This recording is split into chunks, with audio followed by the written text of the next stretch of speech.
When we were little girls, my mom was a stay-at-home mom. I am the woman I am today because of my mother. She taught me every value and every lesson about how to be a good person, about working hard, about ethics, about being true to yourself, everything I learned from my mom. But she told me a story that when my sister and I were just little, like 3-4 years old, and she asked my dad for $1, and he said, "What for?" And she said, at that very moment, I realized my daughters were never going to have to ask someone for $1 and then have to explain what that dollar was for.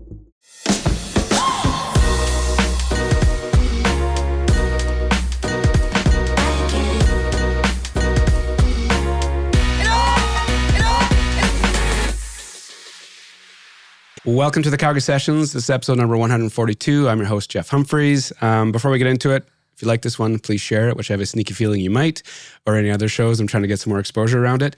Today's guest, this was a hookup through our mutual friend, Jennifer Buchanan from JB Music Therapy.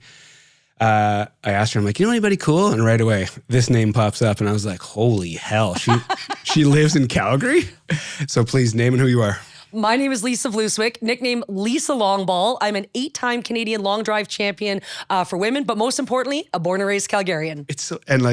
So people ask me like, so who's come on the show lately? I'm like, this lady, Lisa Longball. And they're like, is that a real name? I'm like, no, I can't pronounce her last name. That's why. And actually, it was a Calgary Herald journalist who gave me that nickname. So John Down, wrote for the Calgary Herald. He a big fan of did chuck wagons and then did the golf section that used to run Masters Weekend to Labor Day. And when I won my first national title, he did this huge one-page, must have been slow in golf news that week, but I got a huge one-page spread in the Calgary Herald, and the title of the article, Lisa Longball. And it's a moniker that has stuck ever since. Yeah. So Isn't that funny? I know. But the funny thing is people say to me, that's crazy. You hit a long ball and your last name's Longball. I'm like, well. They don't say that, do they? They do. Not everyone, but I get it. I still get it. So when Jennifer said your name, and I quickly do research, right? All I do is like, do they fit in the artist, entrepreneur, and athlete category? And that's all I check. Perfect. I don't do anything else. Yeah. And then you and I get on a phone call and we probably could talk for 5 hours. How many synergies do we have with hockey and life, right? Water skiing. I told my husband all about your water skiing. And so I said, we got to hook it up. I said, next year. I said, we couldn't make it this, but we're coming next year for sure. So, anyway, so it's, I'm lucky that I get these amazing guests to come on. Because when I do ask them, like, do you know anybody cool? It's so fun because they have like-minded people in their circles, right? Absolutely. And so when they recommend somebody, it's just like, I know I'm going to get into a good chat. So it's a great fit all around. Yeah. It's kind of like, it's almost like that icebreaker trust kind of thing happens. You're like, okay, this person's got to be half normal. So I'm willing to give them some time. I love it. I love it. Have you seen any of these? No, Did you watch Jennifer's? I have not watched a full episode yet. So, I'll take you on I like being surprised. Perfect. That's why I don't do any research. And that's why I didn't watch it. Amazing. So I like the guests to kind of walk it back. So as far as they want to go, like where they grew up, how they grew up, parents' involvement or not involvement, school, work. Love it. Siblings, whatever. And we'll just kind of weave our way to where you are today. Love it. So take it back as far as you want to go. Oh, wow. Well, as I said, born and raised Calgarian. I was born in Mount Royal. You would think fancy pants, right? You would think fancy pants. I only lived there till about 5, and my dad was in the oil and gas industry. So he accepted a job in Texas. So we put our house up for sale. We got ready, packed up. Job falls through. Well, our house was already sold. We had nowhere to live. So we actually moved to Woodlands. So number 23275 Woodridge Drive. I can remember it to this day. And so I was in about grade 3 by the time that when the move happened, and started grade 3 there. And it was crazy. So I find in Calgary, there's South kids and North kids. Ever since then, I've become a South kid. And so I grew up through there to grade 6. And then my parents, because they kind of had to just kind of rush to buy something, they kind of found their lifelong home when I was in grade 6. So I moved to Willow Park and went to St. William's Elementary School and St. Bonaventure Junior High after that. And that's where I lived all the way actually till I got married. So I actually attended the University of Calgary. So which my husband also went to the University of Calgary. We were obviously boyfriend and girlfriend at the time. But I went, I have a dual degree of a Bachelor of Education and a Bachelor of Arts from the University of Calgary. And then I stayed in Calgary. And I think we're really lucky because my husband's family and my family we all live in Calgary. So it's home base. Yeah. So then all the holidays and stuff, it's not this like booking flights, traveling around. Never for Christmas, Easter, the rest of that. So what'd your like childhood look like? From like, elementary, junior high, like what does that look Well, like? I think what my big turning point, well, my mom, like many moms, my mom wanted me to be this graceful little angel that glided across the stage in a pink tutu. So she put me into ballet lessons. After the first session, I was 5. After the first session, the instructor came to my mom, "Oh, that Lisa, she is lovely. However, she's a little high energy for ballet. You might want to try something like gymnastics." And so out of ballet I go. Now I go into gymnastics, and that's where I found my path. So I started just in recreational gymnastics, but within a year I was in pre-competitive gymnastics and then full-blown gymnastics. And then actually I took an offshoot that was happened in elementary school, and it was called trampoline and tumbling. So trampoline is now an Olympic sport, but it wasn't at the time. It was very new, and it was so cool. We had a coach, Boris Verhovsky from Russia, and he was amazing. And he now is working with the Cirque du Soleil. He's so unbelievable. And for me, so my childhood looked like, I would say starting about the age of 7, I was training 6 days a week, 4 to 6 hours a day. So I would go to school. I had a great family life, very supportive parents, a sister. My sister's 12 months and 3 weeks older than me. So we're almost Irish twins. Not quite, but almost Irish twins. So we were really close as well. She wasn't a gymnast. She was more of a skier. But yeah, so 6 days a week, my mom was driving me all over the place to Mount Royal Gymnastics Club is where I trained. And I absolutely credit my ability to hit a golf ball the length of 3.5 NFL football fields today as a mom from being an elite gymnast back when I was young and training, because it's balance, flexibility, strength, speed, explosive power, all transferable to golf. Did you at that age, like there's a lot of stories around gymnasts, right? It's very intense. Yes. You experienced it obviously. Was that a you thing, or was it like you found something you were good at, interested in, and mom and dad were just supporting you and just like? Yes, I would say it was funny. I would say it was actually all me driven, because it was funny. I'm training 6 days a week, elementary, junior high. Well, now I get to junior high, and guess what? There's dances and there's all this cool stuff, and school sports teams. Well, I couldn't do any of that, even though I was athletic, because I was training 6 days a week. And it actually, and I had a coach that was pretty tough on me, a different coach, Dave, that was pretty tough on me as I was in grade 8, and it wasn't, to me, I was losing my love and my passion at that time. And I was on track to go compete at the World Championships in trampoline and tumbling. And I told my mom and dad, I'm done. I quit. I'm tired of missing school dances. I'm tired of not being able to go out with my friends on the weekend just for gymnastics. And they're like, okay, quit. Which is funny, because now I wish we would have maybe had more of a conversation. Maybe I go to a World Championships and then quit and then call it. But no, it was all me driven. And my mom in particular was just a massive, massive fan. It wouldn't ever miss an event. Drove me to every single gymnastics event and all those lessons back and forth 6 days a week. So yeah, definitely me driven. And I loved it. Like, I was passionate about flipping, twisting, going high in the air. Like, all of that was awesome to me. Did you, or do you have, well, it doesn't matter what time, we can talk about things at any moment in this show, but like the idea around specializing at a young age? It's funny. I never even thought about it. It was more that, okay, I started, once a week in recreational gymnastics. Then they put me into a pre-competitive program. Okay, that's 3 days a week. I'm like, oh, okay, that's what you do. Oh, okay, Lisa, now you're in competitive. It's 6 days a week. I'm like, okay, great. So no, I never even thought of specializing, although it did make me, I was good at a lot of sports. So when I was in gym class, whether it be junior high school, I was good at a lot of sports. And, but no, I never thought of it as specialized. Now, I think about it now that I have a son myself. Yeah. And Wayne Gretzky is one of the biggest proponents of saying, do not specialize your kid so early and have them just do that. And I will say, my parents in skiing. So I through all those years, I still went skiing. And then as you and I have the love of water skiing, when I was a little girl, water skiing, knee boarding, that's taking anyone back to the 80s who's listening. Some knee boarding, water skiing. And we did all that kind of stuff growing up. So I think that I still was involved in other, that I did other activities, but I definitely was a single sport athlete at that time.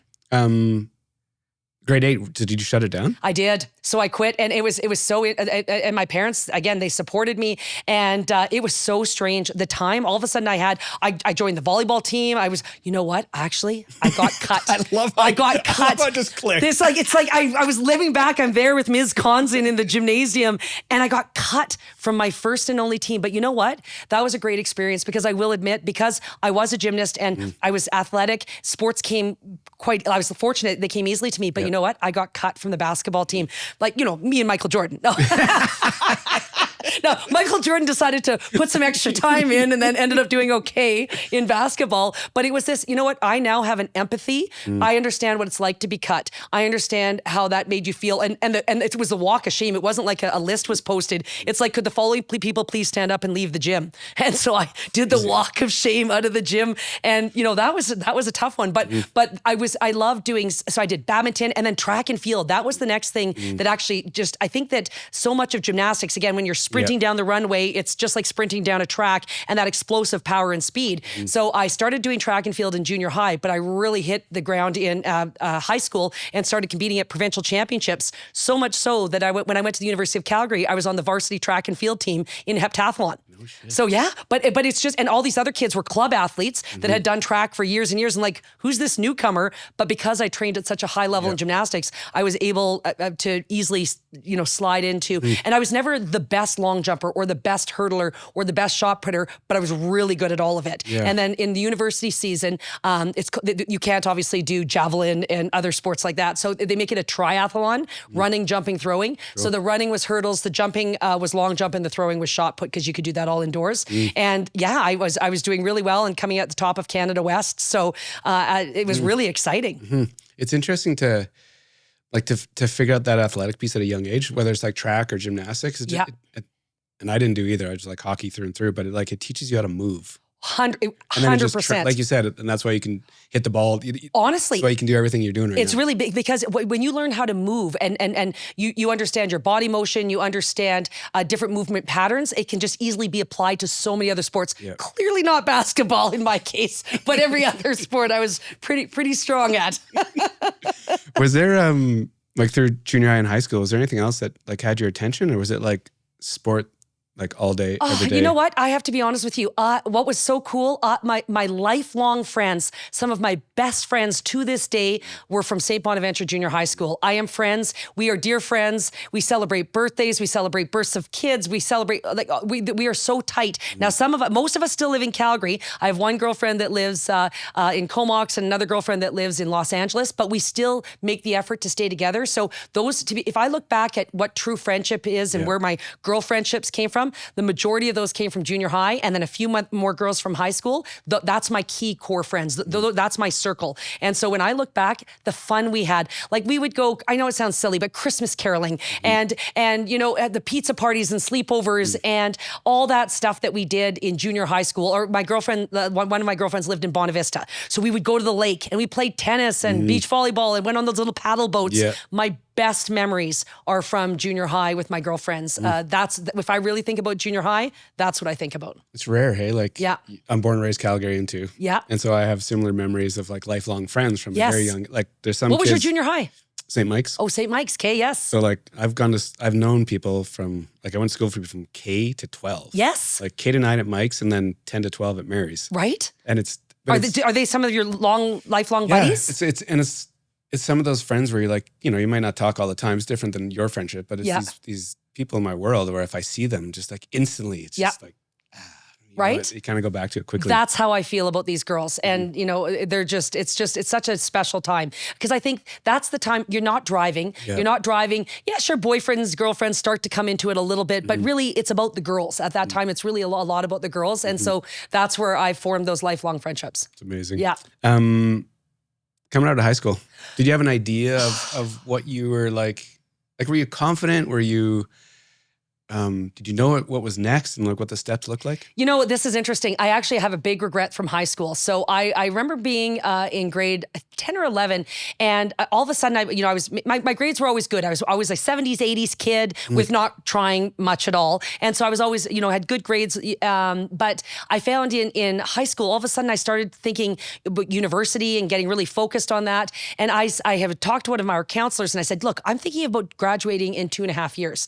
And they're like, well, no, you can't do that. They're like, I'm like, well, why not? If I took social 20 in the first semester and social 30 in the second semester, grade 11, I can knock this off, all the prerequisites for university. Anyway, so it's almost like because they told me I couldn't, it forced me to do it. So I did it. And I finished school in after diploma exams in January. And then I worked full time. So February till June, I worked full time as a preschool gymnastics coach. It's interesting. That absolutely changed my life in two ways. I still, of course, did grade 12 graduation with all my girlfriends and hung out with them on the weekends. I highly regret it. I should have taken typing 10 and phys ed 30 and just had the best second semester of grade 12. That's what I should have done. So hindsight being 2020, that's a huge regret. And I would advise any kid to just go, stay there, don't rush anything. And number two, though, what it taught me, work sucks. And that work is hard, but it gave me an appreciation, meaning that, you know what, go to school, work hard, because school is a cakewalk compared to having to work. And then actually, once I got to university, I ended up graduating with a 4.0 from the University of Calgary, because all of a sudden I was realizing school is pretty awesome. It's pretty lucky to be here, pretty fun, enjoy every moment. And then that's where I did a dual degree of a BA and a BEd. So it was a 5-year program where I did 2 degrees, and I was on the varsity track and field team the whole time, and also volunteered as a gymnastics coach. And then in the summers in university, I was a day camp leader for the City of Calgary pools at Glenmore Pool and Canyon Meadows Pool. That's right. And then also volunteered at local elementary schools. So that's what university looked like for me. Which is, it sounds ridiculous. So obviously you're a high performer. I don't know how you categorize yourself, but like listening to that, I'm like, that's a lot. I know. In hindsight, I deadbeat. But in hindsight, I wish I did it differently. I wish I took some more time to just chill, go hang with my friends and stuff like that. Where do you think that, because that's very different, right? Yeah, it is very different. Like 4.0, like all of it start to finish is very, very different for a bunch of reasons. A, because, you're young still. Right. But like, where does that come from? What drove you to operate at that level? I think being an elite gymnast, I think training 6 days a week and having our Russian coach, Boris, as I said, he was unbelievable. So when he came, he coached us in a way that was just, you strove for excellence every second of every day and every practice. All you were looking for is, how do you find excellence? And he taught us that when we're there, again, as I said, 4 to 6 hours a day, you're working out, but it's goal setting. So you're just doing goal setting in elementary school. So that's, I think, where that led, just continued on into my high school and university.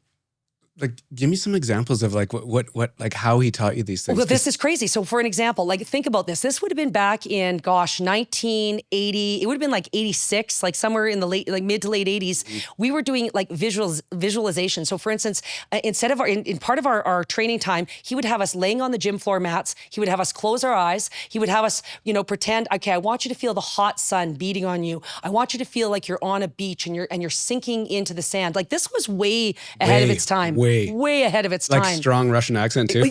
Very strong Russian accent. So I'm painting my own picture here. But it is. And so he's saying this and he's walking us through this. And then he's like, okay, so trying to help us find that peace, find that Zen spot, and then taking that spot, and this is the calm you need to feel before you're going to do a routine. So how do you find this place again so that you're not nervous and you're not about right when you're standing and the judge, you salute the judge, and now you're going to head down the runway. How do you get to that place, this place of calm? And for us to be doing that at that age, and at that time frame, was so ahead of its time. So I think that really so to me, that was normal. And then always striving for excellence was just normal. And so then I think that just carried me through university and high school. Do you, was there like any influence like around watching your family kind of operate? Was there any like unsaid lessons that you picked up along the way that would give you that? Yeah, I would say for sure. You know what? I would say, like, I watched my mom. This is a cool story. So my grandparents were older. My grandpa was in the war. So by the time he came back and he met and my grandma and got married, like, they were older parents. And so they were very old school as well, meaning that a woman's place should be, you could be a secretary, you could be a teacher, potentially a nurse. And then when you're married, it's married, have children, and now you're a stay-at-home mom. And so that's the world that she grew up in. So when my mom was, she went to, so they put her in secretary school, and then she was working downtown at an oil and gas company. That's where she met my dad in 1969. They fell in love, got married, 1970. Oh, as soon as she was married, she quit her job to stay at home, which is crazy, right? And then, so anyway, fast forward, it was funny. So when we were little girls, my mom was a stay-at-home mom, the most incredible mom you could ever. I am the woman I am today because of my mother. She taught me every value and every lesson about how to be a good person, about working hard, about ethics, about being true to yourself, everything I learned from my mom. But she told me a story that when my sister and I were just little, like 3-4 years old, and she asked my dad for $1, and he said, "What for?" And she said, at that very moment, I realized my daughters were never going to have to ask someone for $1 and then have to explain what that $1 was for. So education was just, it was an assumption. There was no, oh, you may go to university or post-secondary, you will be going, because she wanted us to have that education. So I think if I learned any lessons, it's about being a strong woman, and about, that life is going to throw you challenges, but it's how you deal with it, and that it comes down to you. The buck stops at you. So what are you going to do to improve your life, to get what you need to get to that next step? And again, I learned that growing up with my mom. And then a really cool story is, so when my sister and I, we both graduated from university, went off to work, and then my mom started, she was working at an art gallery. She ended up purchasing the art gallery. So she was a business owner. And then she had this dream she wanted, because education was so important to her, she wanted a university degree herself. And so she started her business degree, and but she was struggling with the math. She hadn't taken math since the 1960s. And I said, "Mom," I said, "you ran an extremely successful gallery, art gallery for so many years, and did so well. Why do you need a business degree to prove what? You've proven it. You're what business students study, And then I said, "What do you love?" She's like, "You know what? I really love the law." So she got a Bachelor of Arts in Law and Society, incredible marks. And watching your mother walk across the stage in a cap and gown is unbelievable. Is unbelievable. Yeah. Isn't that cool? All of it. Right? Like, right? Where do I start? Right? So cool. You said one thing that caught my attention after you 4-0 all these things, and there was you regret it? Regret. Regret that at the do you regret, or did you not say it, that at the level of which you operated was all time consuming and fast? And yes, you know what I regret? I wish I would have stayed for the World Championships. One more year, I would have competed at the World Championships in trampoline, and at least just have one World Championship, because I had won a national title, and so I achieved that. But I wish I would have stayed just one more year. And you know what the worst thing was? My mom ended up having a conversation with the coach afterwards, and because he was pretty hard on me, and then he was nice to the other girls. But again, I was in grade 7, grade 8, and it was only later that he said, "It's because I saw so much potential in Lisa. I was hard on her, and I thought that would motivate her." But now I think coaches have those conversations with their players. That's way different. And it's way different now. Whereas back then, it was almost a secret society. For sure. Right? Yeah. So it's a tough love. Right? It was tough love. That was it. But that strategy wasn't working. Right? And so I wish we could have had that conversation. So I do regret that. I regret that, and I regret not staying for my whole grade 12. I wish I would have done both of those. When you're kind of doing your thing at university, are there people doing this, operating at the same level as you? Oh, or do you feel like you're doing something wildly different? No, not at all. I think what university does, university opens your eyes. You now get to meet people who've come from all over the country, all over North America, international students. So I loved that. And what I found with university more so than high school is that you get to hear different perspectives. That's when you start, and you're an adult. That's when you become an adult. And guess what? The buck stops with you. So adulting is hard. So all of a sudden you have to figure out budgeting. You have to figure out, next steps. You have to, and so to me, I met so many talented people. I feel so lucky again, you want to talk about another coach? I got to work with Les Gramantic. Les Gramantic was the head coach for the Canadian track and field team for years and years and years. He happened to be based out of the University of Calgary. How lucky was I? So who came to train with us? Oh, right, Michael Smith, Olympic decathlete, unbelievable. Katrina LeMaidon in her off season from speed skating would come and train with us. So you want to talk about meeting high level, incredible achievers. That's who I got to train and work out with. So again, I think I learned even more about how to be elite from watching them. Yeah. Which is the timing of it, right? Oh, it's unbelievable that I got to train with those incredible people, right? So coming out of university, what was happening, or where was your where was your attention? Jeff, I fell in love. Actually, this was funny. So it was actually the summer after grade 9, if you can believe it. I was August long weekend, 1989. That's right, baby. It was in Invermere, British Columbia, neoprene body glove bathing suit, if you recall those being a thing back in 1989. And so I met my husband-to-be, Anton, and we were just, so we met that, he was friends with my sister, and we had met, he was at Bishop Carroll, I was going to Bishop Grandin, and we started dating, but he was 2 grades older than me. And so grade 10 and 12, that was fine. But then when I was in grade 11, he was in university. There's a massive difference between That's weird. high school, but there is between high school and university, right? So that was a challenge. And then when I went to the same university, so then that was great. Yep. And so he proposed in our last year, going into our last year of university, he proposed. And then after I graduated, so we got married the July after I graduated from university. And we had a wonderful wedding. All our friends were there. My poor parents, because they paid for the wedding. But think about a bunch of 22, 23, 20 from the bar bill. Right, or roll. I feel badly for them to this day. But we had the best wedding with just so many young people, so much fun. And so we've just celebrated our 27th wedding anniversary, which is unbelievable. So yeah, so right after university, and then my job. So I think you've heard a little bit, I said I was a gymnastics coach, a day camp leader. So I have a passion for children. And so when you're younger and people say, what do you want to be when you grow up? My answer was always a teacher. So it wasn't doctor, lawyer. For me, it was just a teacher. And so I think that I really firmly believe teaching is a vocation. It's a calling. And so I wanted to be a teacher. And that's why throughout university, I volunteered as a teacher. I would volunteer in schools at St. Cyril's, and I went to St. Boniface and volunteered both of those schools. Yep. And then gymnastics coach, day camp leader, Sunday school teacher at St. Bonaventure. You betcha. You betcha. And then, so when I graduated from university, my hope and prayer would be like, could I please get a job teaching? Because at the time, the teaching jobs were there were hardly any jobs out there. And so in August, I get a call and to go to Rideau Park Elementary Junior High. And I had this great interview and I loved it. And they offered me the job. And I said, I had given all my documents I just assumed I'd be working in the Catholic board. And they said, Lisa, we need to let 5 teachers know they need to start looking for work. I'm like, I will take that job. And so it was the best thing. And I'm so happy I was in the public board because I got to learn. I had students that were Muslim and Jewish. And it was so cool learning about all the different faiths. And I just thought it was the most incredible experience. I worked with amazing staff members. It was a kindergarten to grade 9 school. Yep. So it was just, I learned so much. I had the most incredible teaching partner, Christina Arnold, who taught me how to be a teacher. She was a master teacher. And I was so lucky that we were team teaching. We had 60 kids, 2 teachers in one room. But we had a blast. And so that was right after university. That was, I went in to become an elementary school teacher. It's quick. It's just like this. Oh yeah, it was get married, couple weeks. So I literally couple weeks after graduation, get married, couple weeks after that, get my first teaching job, and boom, now I'm a full-time teacher, and it was crazy. And then in that role, I also did a little bit of junior high at Rideau Park, language arts, social studies, and a fitness option, just because we needed to do, it was hard.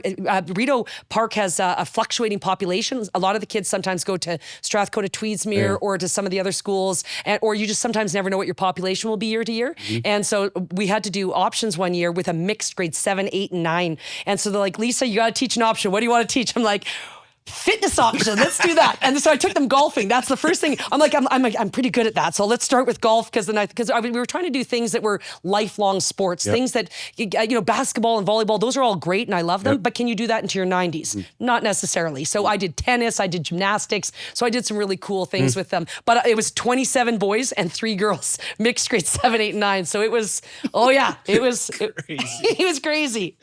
Do you have pictures of that era? Oh, I do. You Jeff, you would die. I was wearing Winnie the Pooh sweaters, $200 Winnie the Pooh sweaters from the Disney store, matching Winnie the Pooh earrings. If you know an elementary school teacher, I'm telling you, in my genre, I swear they have those. Before ugly sweaters were a thing. This was before ugly Christmas sweaters were a thing. I tell you, everyone elementary teacher will have some sort of matching earrings, cheesy sweater, shirt. Yeah. Amazing. You when you're in it, back then. Yeah.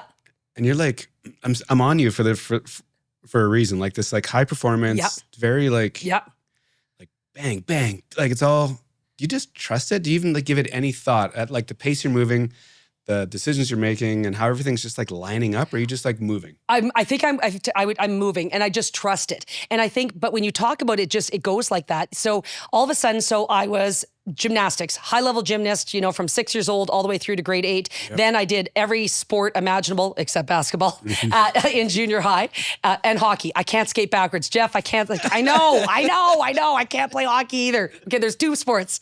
So then I competed in that. Then I was on track and field in high school and university. So now I'm done university and I'm like, what can I compete in? What can I compete in? So my husband had just graduated from the University of Calgary in engineering, and he was a farm kid from rural Alberta. He actually grew up in Indus, which is where his parents still live to this day, and on an acreage out there. And so he didn't golf a lick. And when he graduated, he started being invited out to corporate and charity golf tournaments. Right. Well, he didn't golf, and so he realized he was missing out on a key corporate business networking opportunities. So we had 2 nickels to rub together, being a first-year school teacher, a beginning engineer. So we would go to Maple Ridge, Fox Hollow, McCall Lake, wherever we could afford to get on and play, and just so he wouldn't embarrass himself and he could start to say yes. And it was so funny. So I started to really enjoy the sport. And so after my first year of teaching, graduate from university, first year of teaching, and I'm kind of like, what can I compete in? And I have the summer, July and August off for the first time. So I'm like, what am I going to do? I went as a single to Maple Ridge, McCall Lake, Fox Hollow with my Canadian Tire pull cart and my Mickey Mouse head covers, and I'd show up as a single to the first tee, and I really didn't know, I was just getting started, and I was, again, couldn't break 100 to save my life. And then my TSN game-changing turning point moment came in 1999. The LPGA came to Calgary. It was called the Demorier Classic, back when cigarette companies could sponsor sporting events. Everything. Right? Everything. Exactly. So having the summer off, I said, you know what? I want to volunteer for that. So I volunteered, and I stood on the hole. It's actually kind of funny. My job was a marshal, so they gave me a sign, the quiet sign. So I know it's a bit of an oxymoron. Lisa holding the quiet sign, Jumbo Shrimp, Lisa holding the quiet sign. Yeah, bit of an oxymoron. But watching, Jeff, the best female players in the world, I was inspired. I'm like, I want to compete in golf. What course was it? Oh, Pritis. It was out at Pritis. Way. Oh, it was unbelievable. And so I met Lori Kane, Julie Inkster. I'm meeting all the greats, right? And I'm like, I want to do this. This is what I want to do. I can't break 100. I was just gonna. Can't break 100 to save my life. I wanted some context there. Yeah, let's give you some context. So when you say I want to do the thing, but you're actually, I'm not good at it yet. So by 2000, so the following summer, I went into I'm like, I've got to start competing to get better. So I went into my first competition, 30 plus handicaps. I came kind of, 3/4 closer to the end of the pack with my 30 plus handicap, but I was hitting it 80 to 100 yards past the other girls. I didn't really think much of it because we're all kind of high handicappers. And it wasn't until I worked I just golfed and practiced, didn't have a coach or anything. Self-learned. Just totally self-taught. Yep. Totally self-taught. And so I went to, in 2001, I started the year, I got my handicap down to an 11.4. So I went from a 30 plus handicap to an 11.4. Now to get into the Alberta Amateur, so this is a year later now, 2000, we're now looking at 2001. To get into, you had to be under a 12 handicap. So my 11.4, I was a squeaker. I barely got into the, and it was up in Bonnyville, Alberta. That's where the Alberta Amateur was. And now you're competing against the best female golfers in the province, top NCAA girls. These girls go off to colleges and come back to play golf at college. And so I came near absolutely almost dead last in the tournament, but I was hitting it 40, 50, 60 plus yards by some of those NCAA girls.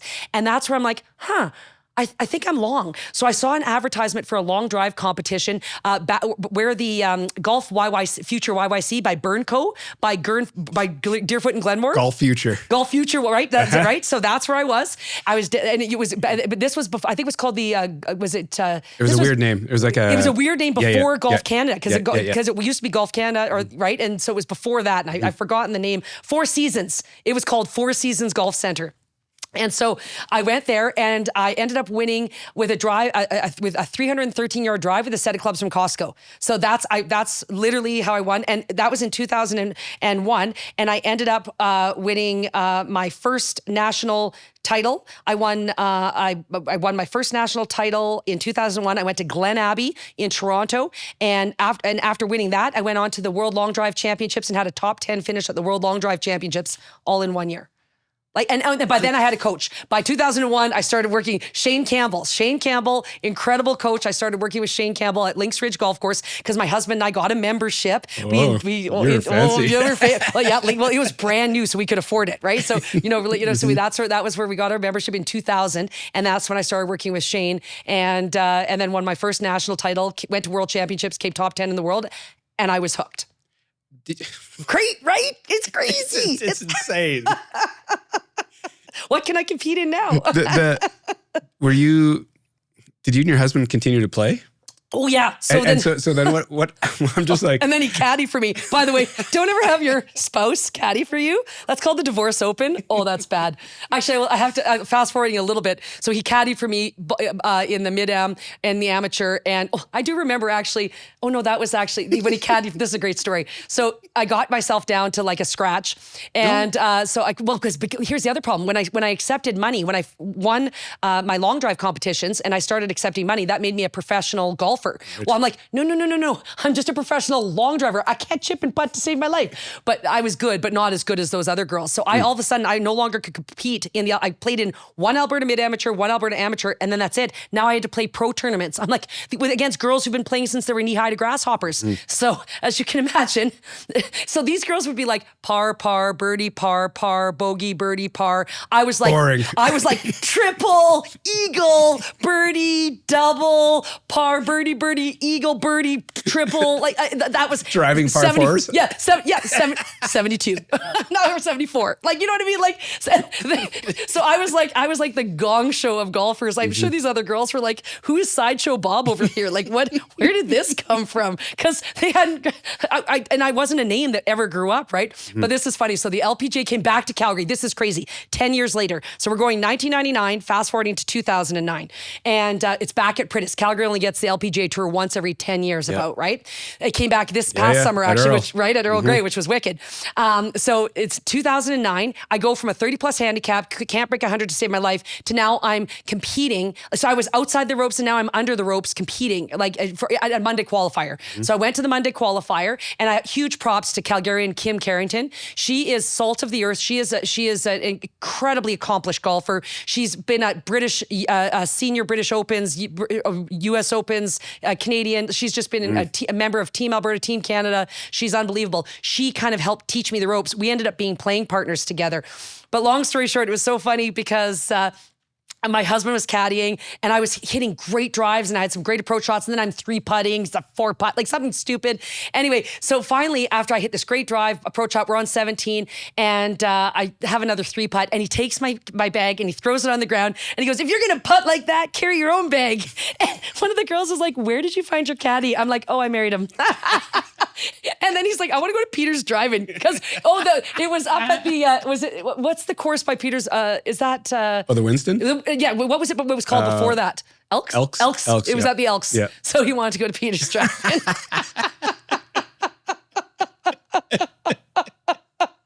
So yes, so this is so funny, but isn't that hilarious? So I was Sideshow Bob, and I think I'd like to work on my full game more and go back to competing at some time. I'm not there yet because I'm still focusing on hitting a long ball. So it's hard to marry the two, because in long drive, you're trying to hit a golf ball as hard as humanly possible. Yeah. You're literally swinging for the fences on every ball. Yeah. In full golf, you can't do that because now, in long drive, I get 6 balls. I hit 2, 3 out of bounds, no problem. I've got some mulligans. Whereas in real golf, I hit 1 out of bounds. I'm laying 3 off the tee. So it's a problem. How that there's some golfers in my world, so I understand. Oh yeah, I understand going from a 30 to a 11 to a scratch is no joke. No. So how do you? Is that pure athleticism? Is it what is it? What allowed you to go there in that short of time? 100% athleticism. Just gifted athleticism? Well, I think it's not just being athletic. It's literally competing at the top of your sport. And I really believe that gymnastics is the basis of all sport. Balance, flexibility, as I said, explosive power, speed. Every sport, that's the basis of every sport. So I think that, let's say I was an elite baseball player. No, I don't think I would have been as good of a golfer. I think it's because it was gymnastics that I was at such a high level that it easily transferred. Yeah. And I think that I also then I was so coachable. I've had a coach since I was 6 years old, up to 6 days a week. week. So when I would get instruction from like Shane Campbell, my first pro, I took it like a sponge. I think and then I practiced. I was willing to put the work in and practice. So I think it all goes back to those days from when I was 6, 7, 8, 9, 10 years old, and that had just made it felt like it was easy to me, right? No, well, golf is not easy, but it just that, I was hitting it farther than like the average driving distance on the LPGA Tour right now. So the top female athletes or female golfers in the world is about 255 yards. And so, I'm averaging 290 off the tee now, even, it's crazy, right? So it's got this, and I credit that all back to gymnastics. Yeah. Do you think, I love talking to high performance athletes just because I always feel like there's that, that hockey stat, 0.001% make the NHL, right? Like it's just like the best of the best of the best. 100%. You're operating at a wildly high level, right? Do you think that, the early days gymnastics, you're with a group of kids. Yeah. Do you think that all those kids have a higher chance of achieving like greatness in sport? I do.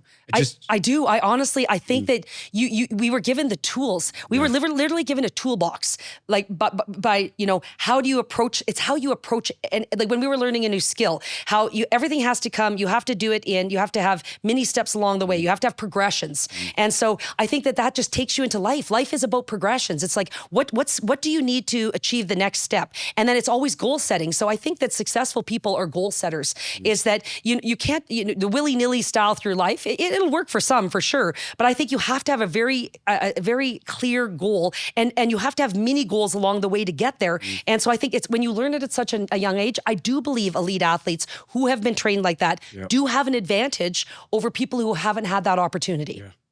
Yeah, it's fascinating. Yeah. I love talking to athletes just because it's such it's just their approach is so different. Yeah. So are you still teaching as you're like top 10 in the world, or like, how does it, so what, where's the story going now? Okay, here my story continues. So I had a freedom. Music. I gotta like play a keyboard. I would like Ferris Bueller's Day Off. Yeah, totally. Okay, there's a total 80s. I've completely aged myself with my references. I'm with you. Ferris Bueller, Cliff Clavin.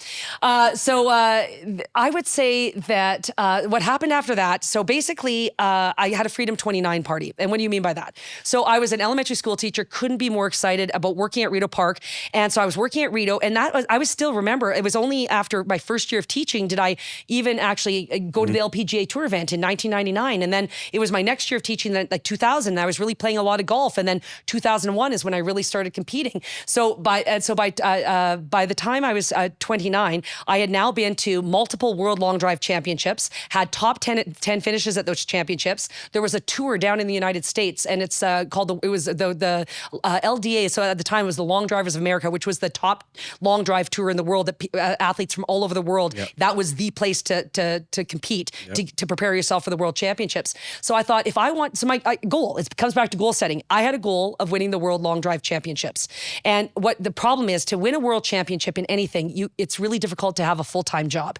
So imagine coming home to your spouse one day and say, honey, I'm thinking of quitting my job and becoming a professional long driver, which really isn't even a thing. So, and I had a pension. Who has a pension nowadays? Like no one, City of Calgary, but like really there's not a lot of pensions running around, right now. Right. And so, and my husband, this is what he could have said to me, Lisa, and I was a great teacher. I can say that because I loved kids. And when I see my kids, my students, now they're in their 30s, they have kids of their own and they're married, and I'll have students reach out to me, hi, Mrs. Vlooswyk, I'm so-and-so. I remember, this, and, I remember, how you made me feel like that's, to me, there's no greater gift. That's why I think teaching, you don't ever do the teaching for the money or the holidays or whatever. You have to do it because it's a calling, it's a vocation. And so that's why I did it. And so it was really difficult. I didn't want to quit teaching, but I knew I had a sniff, a chance to win the World Long Drive title. So I didn't know what to do. And my husband said to me, he said, Lisa, you have a limited chance in the world to be the best at something. He's like, go for it, do it. And so the next day I signed my resignation letter, which was crazy scary, right? And Young, you're young. Oh, 29. Yeah. Freedom 29. I'm out. At my school. So, and I volunteered to be the school patrol supervisor. So like the police officer with the school patrol, they came in to my Freedom 29 party. You know, Mike O'Connor, who we've since lost. He was on the Stampede. He was with the Stampede, the Calgary Stampede. And but just so many amazing people and teachers that I've met across my my time at that point that all came to my celebration. And I didn't know where my next nickel was coming from. And by the way, being a professional longer driver, golfer, let's call it a professional golfer, is not like any other sport. Basketball, baseball, football, you get paid whether you're injured, whether you ride pine, whether you win every game, lose every game. In golf, you're out your entry fees, you're out your travel expenses, and if you're not coming in long drive, if you're not coming top 3 at least in the women's division, you're not even coming close to making your money back, right? So my first year on tour, you know, I had like a second last place and like a 13th place and then like a 9th place, and then my second year on tour, you know, I had a 5th place and then a 7th place and an 8th place. Like it's a grind, it's a grind out there, and it's expensive, right? And so so it's crazy that, you know, if you just have to keep chasing it, you just have to keep better. And I remember I had hit 6 balls out of bounds. I was in Atlanta, Georgia, and I hit 6 balls out of bounds, and I was like, oh, those were 6 expensive pinnacles. But I'm like, okay. And so I'm sitting on the plane on the way home, and I'm like, you know, maybe I'm just not good enough. Like maybe this is just too hard. And I think that's what our, you know, a key moment is. You know, Confucius says our greatest glory consists not in never falling, but in rising every time we fall. And that was my motivation. So I picked myself off and I dusted myself off. And then in my 3rd year on tour, I ended up winning my first tour event. I beat 2 world champions, former world champions, and the reigning world champion. I hit a 313-yard drive in Omaha. No, it was in Iowa, Des Moines, Iowa. And I was so excited. I did a backflip on the tee. No way. Because guess what? That gymnastics background comes in pretty handy. So that's to this day, I can do a back, because I've done a billion of them. Yeah. So doing a backflip is like walking down the street. Like it's just for me. So it's just, so it was so exciting. Like, and so all those failures, those times that I felt I was so embarrassed and I couldn't do it. And then to finally win. And then I ended up, my top finish at the World Long Drive Championships. I've come 2nd in the world twice and a 3rd in the world. I lost the world title in 2016 by 3 yards to a 5-time world champion from Sweden. The Swedes. No, Sandra Karlberg, she's absolutely unbelievable. But to lose, you hit it 320 whatever yards, and you lose by 3 yards. It was a heartbreaker, right? So although I've never won the world title, the experiences, all the experiences I've had along the way, having a chance to meet Alice Cooper and Kevin Costner, and like it's just I had dinner with Gary Player and meet Jack Nicklaus and Arnold Palmer. Those are all experiences I wouldn't have had I quit that day on the plane. That which is all ridiculous, right? Ridiculous. You know when it's not working? You know, like those 2-3 years there, it's not really working. What is it in you that allows you to keep pushing? The goal is it's having that ultimate goal and a belief in yourself that you can do this, that you can get there, and that hard work can outwork. Can you outwork a competitor? Can you outwork and put the time in? And that goes back to gymnastics. Do you think everybody can like go there? Because it's pretty, like I said, pro whatever athletes, 0.001%. You're up in that echelon, right? So it's like, you can say it. Can you say it to everybody? And is it a reality for everybody? Or is there something just like a little different inside of you? But I think that's it. I feel fortunate that I can be beat down a lot of times and pick yourself up and still believe. Still believe that I can do this. Still believe that I'm going to give it a chance. And even though I didn't win that world title, I don't feel like a failure. I don't feel like my career was a failure. I think that it's just that it's the picking up and dusting yourself off. The learning. I've learned more. You know what? I've won my 8 national titles, and I had. You're good. But I've had a win. I won the tour championships. I won the event in Des Moines. I've had the wins, but I learned so much more from my failures than I ever did from those moments of success. So that those were wonderful, and it was like candy and the cherry on top. But it's the real learns came from all my failures. That's where I got better. I got better after my failures, and I think that's what pushes you. I think when you start to see, okay, this is my shortcoming. I need to work on this, and this, and when you see yourself get better, then that's what pushes you to say, okay, I can keep going. I can keep dusting myself because you see progress. Yeah. It's interesting you bring out the L's, because I've had a couple of conversations with athletes about that exact conversation. Like you learn so much more because way more in any sport. Yeah. every time you show up, you're not going to win. No. Like the percentage of winning is so small. Like Absolutely. Jesse Lumsden, when I had him on. Oh, he's great. He's awesome. He talked about like, he talked about this, like he wants to learn about the knowledge around winning, what it takes to win. I'm like, why? He's like, 'cause I never won anything.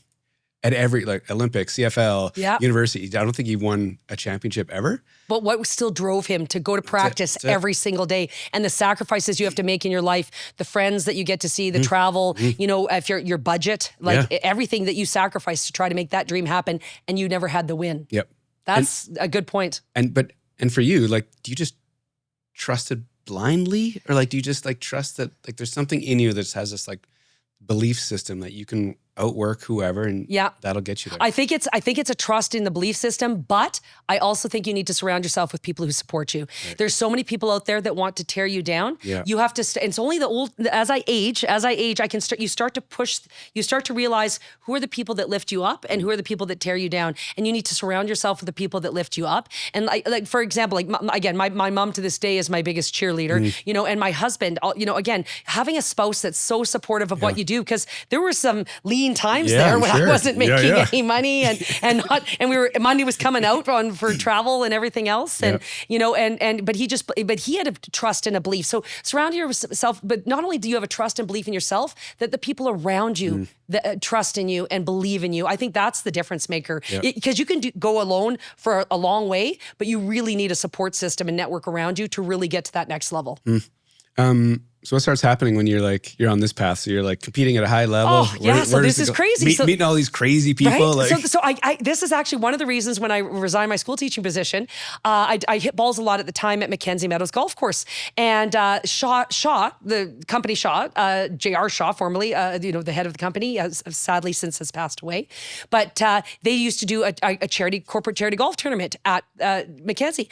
And so the pro there, Rich Hardy, said to me, "Hey, Lisa, they want to do kind of like a beat the pro on a hole, you know, because I'd been training out there. He's like, you know, why don't you come out and come and do this for them? And they're going to pay you X amount of dollars." And I'm like, for 1 day's work? I'm going to get paid what for 1 day's work? And like, as a school teacher, it was more meager. You could do the math. You do the math. We'll just go there. Let's start there. I didn't go into it for the money. Let's just put it that way. And so I'm like, this is crazy. Well, that event went so well. They said, "Hey, Lisa, why don't you do our Edmonton and Vancouver tournaments as well?" And I'm like, oh, really? So now they're flying me to Vancouver, and I go to Edmonton and I do those events again for the money, and there's travel expenses. And it was crazy. And then I got an invitation. Lisa, it was the Oilmans. So there was an annual event in Jasper and Banff each year. It was called the Oilmans, and people in the oil and gas industry from mostly, I would say, Alberta and surrounding areas, and then Texas, and you know, but still, you know, you'd still get around North America, but those would be the primary, and they would do a golf tournament and a big party and kind of eat every year, and it would just switch places. Well, one year the chairman asked me and said, "Hey, Lisa, you know, we would love for you to do, we're going to have a first time ever a ladies tournament, and you know, would you do that? But we'd also like you to be our keynote speaker. Do you do that?" "Oh yeah, I do that. Yeah, I do that." "No, I didn't do that." But I was like, but I can do this. So I knew, because I wouldn't say yes to something that I didn't know I could knock out of the park. But then what is a keynote speech? What am I going to talk about? So I had to, for an hour, you stand on a stage. How do you entertain a room for an hour? And so basically I started what is now called Drive Determines Distance. So isn't that cool? That's fun, right? What year was this? So this would have been right before my Freedom 29 party. So if I started teaching in 1997, so we're probably looking at like 2004, I'd say about that. Okay.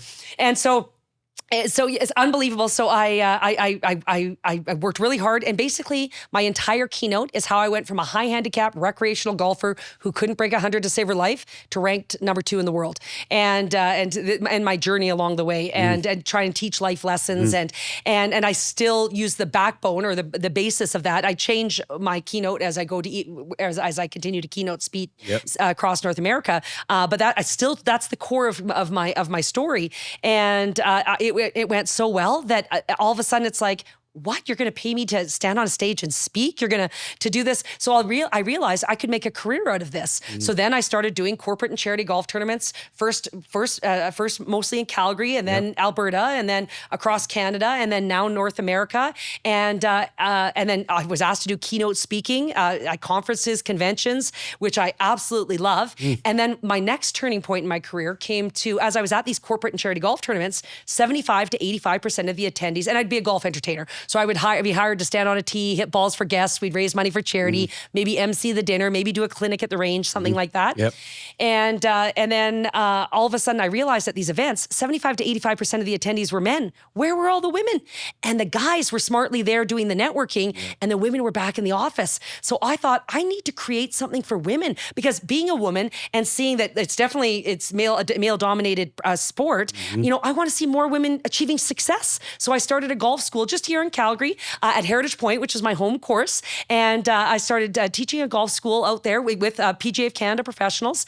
And but I was the host.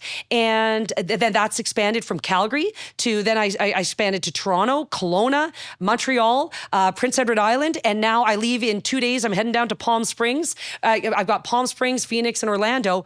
And if you would have told me 15 years ago this is what I'd be doing for a living, I'd think you were absolutely crazy. But the joy I get to bring women, I have women that say, Lisa, you've brought such joy. Oh my gosh, like I can't believe how much fun. I'm loving this game. Thank you for all your help.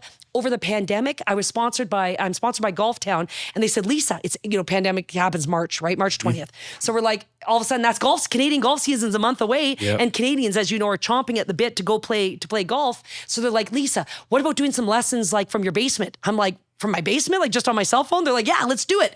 These videos have had millions of views. I have had people from all across the world, Australia, New Zealand, Japan, the UK, everywhere, telling me during the pandemic and after, Lisa, you were my COVID girlfriend. Lisa, you were my bright spot in my pandemic. Like, it brings tears to your eyes reading these notes because people were stuck at home, but yet they felt that that they were learning from me, and they could go in their backyards and practice stuff. And it's just because you know where it comes back to? Teaching as a vocation. Yeah. So now I'm using my gift as a teacher. I just have changed from being in a classroom setting to now I'm on the golf course teaching. So it's been an incredible journey. Like wild. Right? Like it's crazy that this is what I get to do for a living. And so my husband's like, so you're like, basically you're just golfing for a living. I'm like, no, I'm working. He's like, you have golf shoes and a golf glove on. Is that really working? Yes, I'm working. Amazing. When that first charity thing, that first invite, like that was the seed of. That was the very first. I didn't even think that was a golf entertainer. I didn't even think that was a job. I didn't know that you could get paid to do that, and that paid very well to do that, and to stand and entertain on a hole and meet each of the guests as they come through their 144 shotgun start, and it was crazy. I didn't know that was, and then I went from that to then also expanding that to maybe teaching clinics, and I just went to Omaha, Nebraska a couple weeks ago, where Omaha. Obviously. Sadly, it wasn't for Warren Buffett. But it was so cool that I got that. So now I was doing like hour-and-a-half clinics plus a keynote. So I'm now able to mix kind of the, both things that people are enjoying and loving. And so, it's just such a joy. I truly get to do what I love for a living. So lucky. Right? It's so lucky. Did you know that your name had a brand back then? No. Did you realize anything? No. Absolutely not. So when Lisa Longball, it was more like when I started my first website, do you know how many I would have 4 hits if it was lisavlooswyk.com. No one can spell or pronounce Vlooswyk, right? So I was Lisa Lemons. This is why you don't marry Dutch people. No one can spell or pronounce their last names. No, I'm being funny. But Lisa, at the time, I had no idea that would become my brand. I had absolutely no idea again, credit to John Down from the Calgary Herald, who gave me that moniker, because you can't give yourself a nickname, right? That's not cool. But he gave me that nickname, and it just stuck. And now it is my brand, Lisa Longball. Yeah. Do you like the trend, the pivots you've made, and like the little I'm going to say yes to a keynote, which I've never done. Never. But like, But you're okay in front of people because you were a teacher. Correct. So there's like all these like little like pieces to the thing that makes it all make sense. 100%, 100%. Because you're right. It's little skills and talents I've learned, through my entire journey that now, as you said, they're transferable. Yeah. It's transferable. I can now use it for this and this, and to have that success. So it's funny. Like when you look back at it, and with hindsight, with 2020, you're like, it makes sense. Like this makes sense, and that I am teaching, even from a keynote, even when I deliver a keynote, I'm sharing a message. Teaching is all about leaving people with a message and that they've learned something. That is also my keynote. So my keynote is, instead of speaking to a classroom of 30 kids, 60 kids with my team partner, Christina, I'm just standing on a stage. Maybe it's 500 people, 1,000, 1,500, 4,000 people. It's the same thing because a lot of people are scared to stand on a stage in front of an audience. But it's not just standing there imparting knowledge. You have to be entertaining too, right? But I'm lucky that I have a natural exuberance. You're just like teeing me up. You're teeing me up with these things. As you're talking, I'm like, I need to ask her about this. I know people tease me. No, it's like it's refreshing. It's way better than the other way. Well, this is what I say when people tease me because I'm like, oh, would you rather I was someone who didn't talk? Debbie Downer over here? A Debbie Downer. Because the word, and I'm going to say this word, and it's a word I can't stand, hyper. Yeah. I'm not hyper. No. I'm high energy. There's a massive difference. You're like, you're very calculated with everything though. But it's natural. It's who I am. And people are like, well, there's no way this is what you're like. I'm like, oh no, that's pretty much, ask my friends or my husband. Always? No, not always. But I get, when someone else, I get my joy and my excitement and my energy from when I see other people be happy and having fun. So then that naturally comes. But you know what? People don't believe this of me because they think I'm such an extrovert. I'm an introverted extrovert. So I'm happy cuddling up, watching a movie or Netflix with some popcorn. My cheat drink's a Diet Coke. I love Diet Coke in a can. I know. So but that's like, I'm happy to be quiet and I had a birthday recently and I don't want to party or anything like that. It's just sneak away. I quietly I don't need to. So it's funny because people think that I'm that, and people tease me all the time. Oh, how many coffees have you had? How many Red Bulls have you had, Lisa? Holy cow. And actually, I've never had a cup of coffee in my whole life. Me neither. See, this is crazy. We have so many synergies, Jeff. I'm telling you, we're like brothers and sisters. I get it. Do you like to like move through the world with that kind of like positive energy, right? Yes. People, and again, I get literally teased about it almost daily. It opens up a lot of doors, creates opportunities.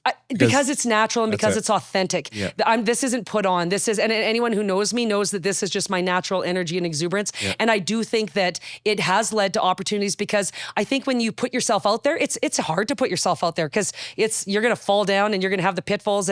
But I think because I do have that high energy and positivity and excitement. I do put myself out there, and then there are opportunities. But then there's also failures too. Sure. It goes both ways. Yeah. It's not all sunshine rainbow. No, it's not all exactly. So there's big highs, but there's also big falls or failures as well. You said it a few minutes ago, just like there's no way I would have ever thought that this could be my life. When I graduated, with my little Winnie the Pooh sweaters and my matching earrings, like Grinch earrings, like there's no way you could have convinced me that I would. Well, and I couldn't. I didn't even golf. Well, that's not true. I back it up a little bit. So I was my dad's last hope as a golfer. I was in grade 8, back to grade 8. So I'd quit gymnastics at this point, right? So I'm in grade 8, and my mom didn't play, and my sister didn't play. So my dad drags me out to the local junior night. 60 boys and me. Coach kind of took, this is back in the 1980s, don't forget. Coach, where golf wasn't as popular for young girls. Now the junior girls programs are off the charts and awesome.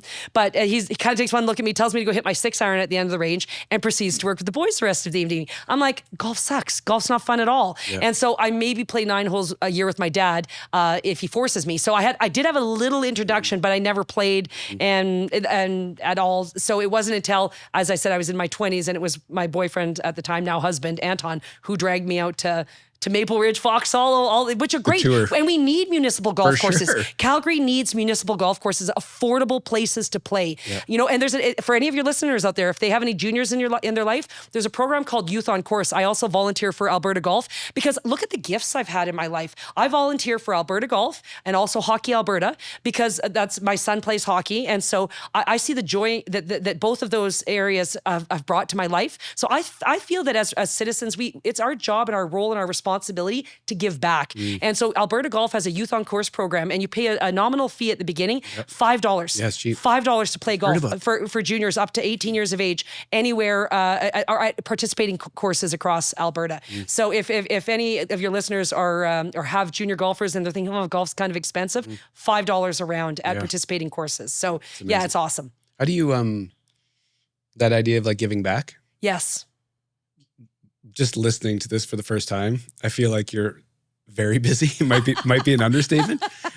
How do you decide to like to make it work? Like, how do you decide I'm going to allocate this time to do this? I know, it's priorities. So it becomes priorities because you're right. Have you ever heard that old adage that if you want to get something done, ask someone who's busy? Like that's, because I think busy people figure out how to manage their time and to allocate where they want. But it's also what's important. So for me, I allocate that time to say, okay, I just actually went last week to Edmonton for a meeting for Alberta Golf. Just how can we, it's more about how can we help recreational golfers? What are things that we can do to get more women into the game, juniors into the game? So things that we're trying to kind of the future of the game that we're helping with. So that's important to me. So I blocked, knowing that meeting was coming, I said no to events on that day. I said no, to going, okay, well, I won't be able to make it back to Edmonton, so I can't say yes. So I blocked the time. I blocked the time because it's important to me. And I think that's a key in your scheduling to make sure that it's like, okay, when are these meetings? You don't want to miss them. And I make sure that I'm at as many as I humanly possibly can be. Yeah. I'm sure you get to most of them. Most of them I do. I honestly, I do. We have meetings for Hockey Alberta next week. And that's one of my first meetings I have to miss, but I'm teaching a golf school for women in California, as I said. So I'm women from all across North America. That's the coolest thing. And then these women, this is the best. I have so many women that get together and they go on trips together afterwards. They come alone. They're scared. They're nervous. They don't know a soul. They're coming into golf school. What's golf school? What's this going to look like? And they leave with 23 new friends and that they stay connected and go on trips together. Like, could there be anything more awesome than that? Like, it's great to teach, good, I've made you hit it longer and you have fewer putts, but the better, you feel good about yourself. You've met new wonderful friends that you can go enjoy this great game together with, right? How does it come back to you though too? Like the DMs or the emails? Oh, yeah. Yes. Like it's got to get a little uncomfortable because you're changing people's lives. I'm honored. Like I'm literally, and I do get that. I feel so blessed that and maybe it's because I work a lot with women and women are very comfortable sharing their feelings. I get so many letters from women that tell me how much it's changed, what joy it's brought them. The tears I love them all so much. I try to make sure I respond to every single one I can. Like even when I did those videos, I'd probably average about 600 comments a video. I know. So I personally would respond. I personally responded. Well, someone's like, well, someone must do that for you. No, I do it by myself because, and even if some lady said, oh, Lisa, thanks for the great lesson. But then someone lady says, Lisa, you're the bright spot in my pandemic. You're helping me get through. So why is one more important than the other? It's not. So I responded to and then Facebook would block me, even though I was an admin on the Golf Town account, it would block me, but it was so it would take me days to respond because it thought I was a spam bot. Yeah. But that's how important it was for me to tell each lady, I appreciate every single one of your comments. Yeah. Because it's overwhelming in a good way, like in a good way. Yeah. Do you set goals? Well, you said you did. Sorry. Yes. Sorry. Bad question. Yeah. What do you have goals for the next 5 and 10 years? Oh, you know what? I do. And it's funny. So I had something sidelined me. So in 2019, I competed at the was it 28? I think 2019, I suffered a rotator cuff injury. This is possibly the worst injury I've ever had it in sport. Like I've had 3rd-degree sprains on my ankles and from gymnastics and everything else. This has been the worst. Now I haven't had surgery. So I've avoided surgery by doing, physiotherapy. I haven't done PRP, but I've done so many different other therapies that you can imagine. But I can play golf pain-free, no problem.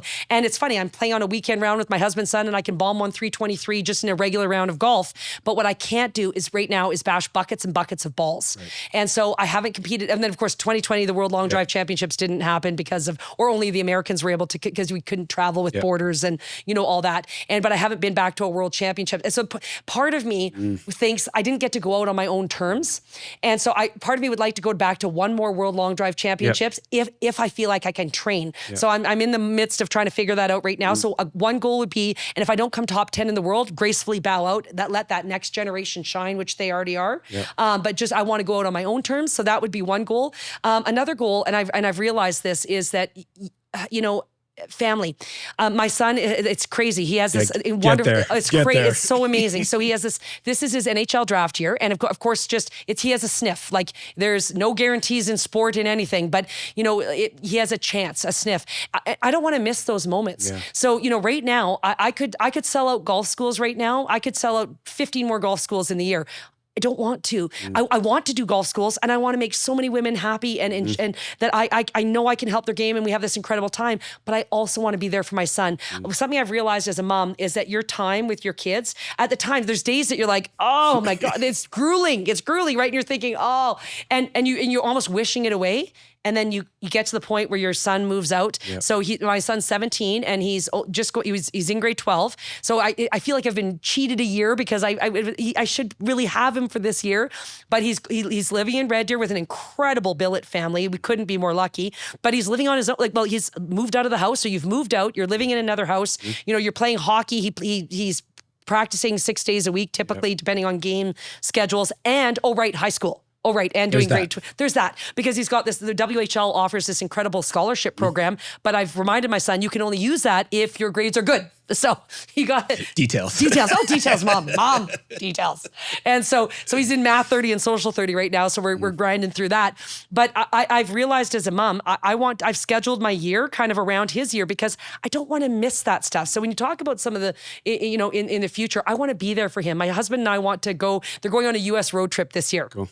And so instead of going to like Hawaii, we're going to Wenatchee.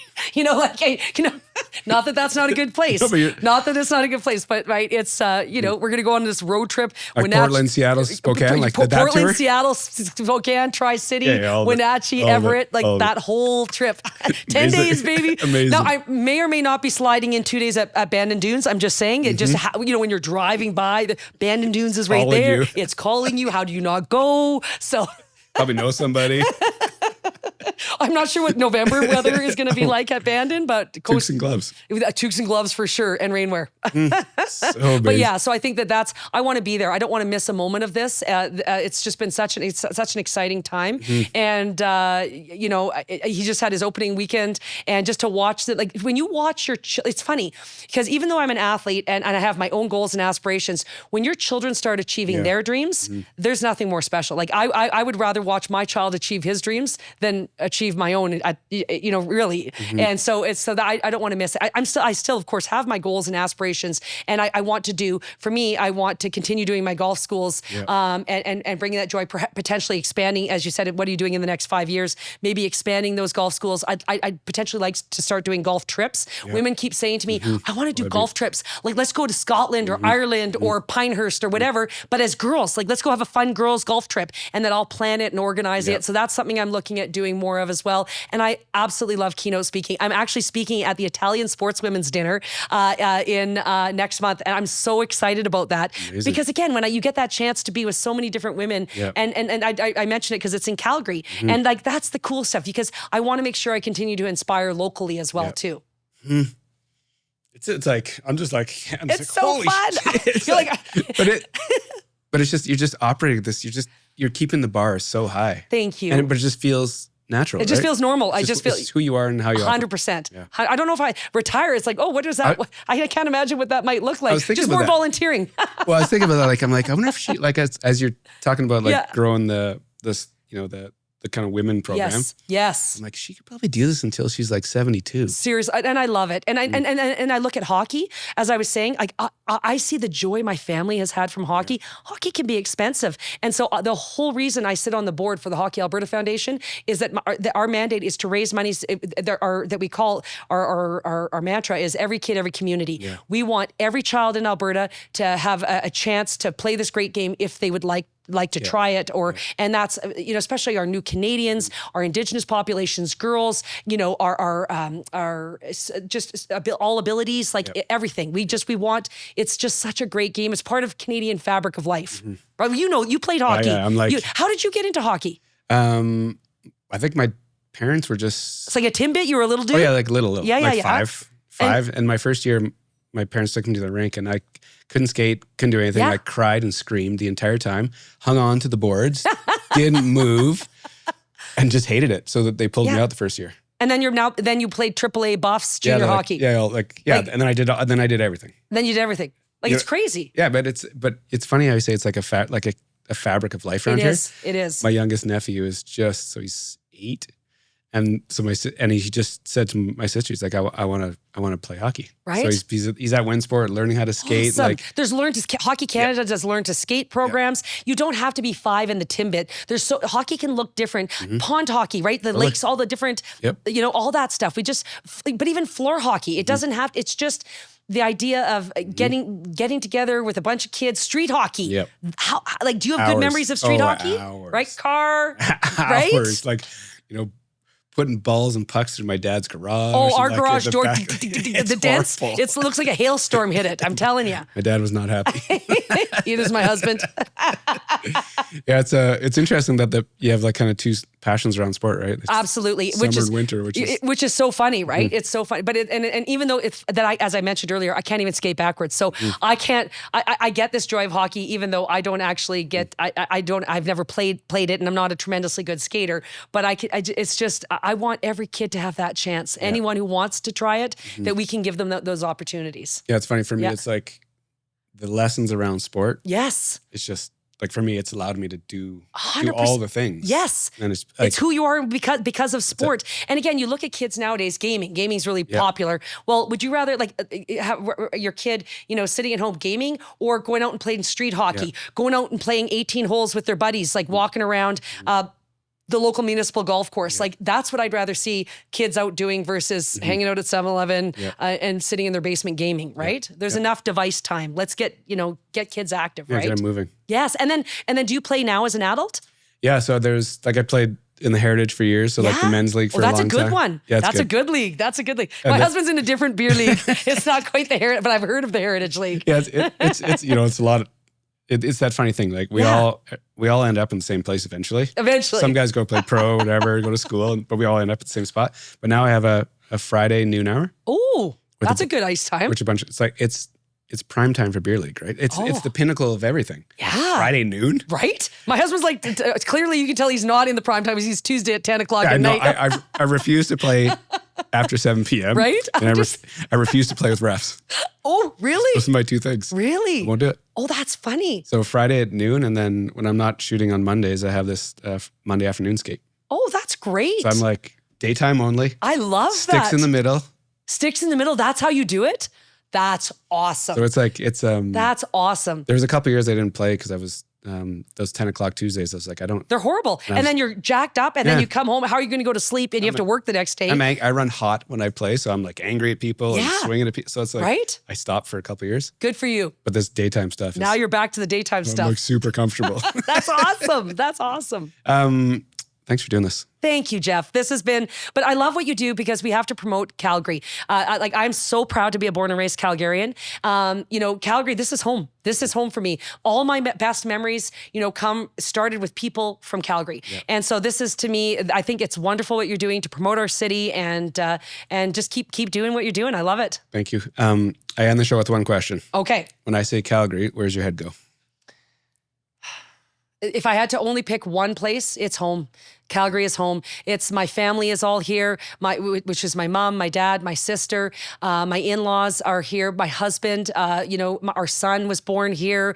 All my best friends, all from Calgary. The memories I have. So if I had to use one word about Calgary, it's home. Thank you. Thank you. This has been really cool to hear your story, and I know you're busy, so I do appreciate your time. Thank you so much, Jeff.